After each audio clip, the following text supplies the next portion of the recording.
مواظب خودت باش دختر نازم. من دیگه از اینجا موندن خسته شدم.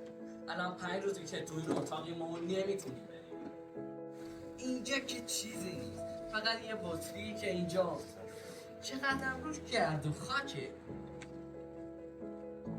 الان پیدات میکنم. کجایی؟